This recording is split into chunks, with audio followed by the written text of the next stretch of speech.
Hi friends, నేను మీ కరణ్. నిజం గొప్పది. అవును, నిజం నిప్పులా ఉన్నా కూడా అది చాలా గొప్పది. అబద్ధం ఆడాల్సి వస్తే దానికి ఇంకొక అబద్ధం జోడించి చెప్పాల్సి వస్తుంది. బాధ అనేది తాత్కాలికం.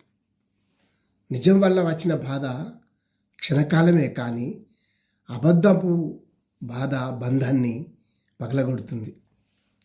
నిజంపై నిలబడిన బంధం ఎన్ని గొడవలు వచ్చినా నిజం మీద ఉన్న ఆ సంబంధం వజ్రంలా ఉంటుంది.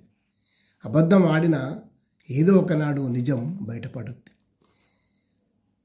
అప్పుడు సంసారాలే కూలిపోతాయి.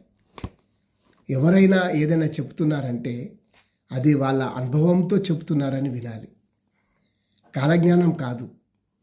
ఒక్కొక్కరికి ఒక్కొక్క పాఠం ఎదురవుతుంది. దానివల్ల అనుభవాలు ఉపయోగపడతాయి. ముందుకు వెళ్ళాలి, అంతేకాని అబద్ధం వల్ల వచ్చే ఈ సంతోషం చాలా వేస్ట్. నిజం నిష్ఠూరంగా ఉన్నా అది ఎప్పటికైనా మంచి దారే చూపుతుంది. అబద్ధం ఆడి పెళ్లి చేసుకున్నవారు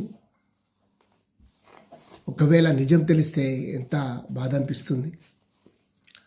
ఆ రోజుల్లో అబద్ధమాడి పెళ్లి చేయాలి అనేవాళ్ళు, కానీ ఈ రోజుల్లో నిజాలే చెప్పాలి, లేకపోతే తీవ్ర పరిణామాలు ఎదురవుతాయి. దేనికైనా ముందు కుటుంబం గురించి తెలుసుకోవాలి.